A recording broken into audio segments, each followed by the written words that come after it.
पुण्यात 24 जानेवारीला मिक्सर टँकरच्या धडकेत विद्यार्थी तरुणीचा मृत्यू झाला होता।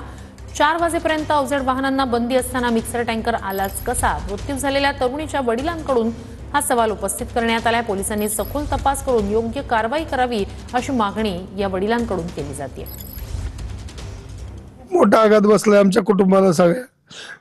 माझे वडील 86 वर्षाचे आहे, माझी आई आहे, माझा तिचा लहान भाऊ आहे।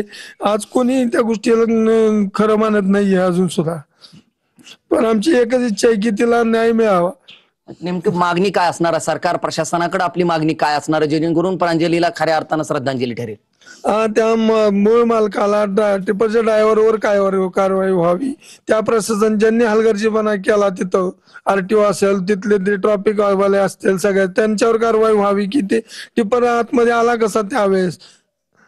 जड वाहतुकीचा जड वाहतुकीचा बॅन आहे तिथं 4 वाजल्यापासून पुढं, तरी ते आतमध्ये आला कसा? हे सगळे लागेबंदे, सगळे 2 नंबर वाले सगळे यांचे सगळ्यांचे तिथं बंदोबस्त झाला पाहिजे।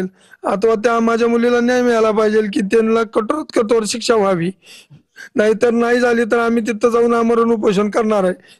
त्या स्थळावर जाऊन आम्ही आत्मदानाचा इशारा देणार आहे सरळ सरळ। कॅमेरा पर्सन प्रमोद राऊत, मी संदीप शिंदे, TV9 मराठी, टेंभुर्णी, सोलापूर। शेवटच्या वर्षाला होती तिचं, आता इथून पुढे सगळं स्वप्न समोर येणार होतं। तिचं सगळं स्वप्न मी मास्टर झालं की मी तुला पाहिजे तेवढं कमवून देऊ शकते अशी तिची पूर्ण इच्छा होती। खूप जिद्दी होती आणि रुपयातनं मी सगळं हे करून तिला तिथपर्यंत पोहोचवली होती। ती तिच्या भावाला पण इथनं घेऊन गेली होती। मम्मी नाही, त्याला इथं खेळत नाही ठेवायचं, मला पुण्यामध्ये त्याला मोठ्या हुद्द्यावर पोहोचवायचं। त्या दिवशी जाताना ती तेच बोलून गेली, मम्मी थांब, थोडे दिवस थांब, त्याला बघ मी कुठे नेऊन पोहोचवते। आज तीच कुठं गेली।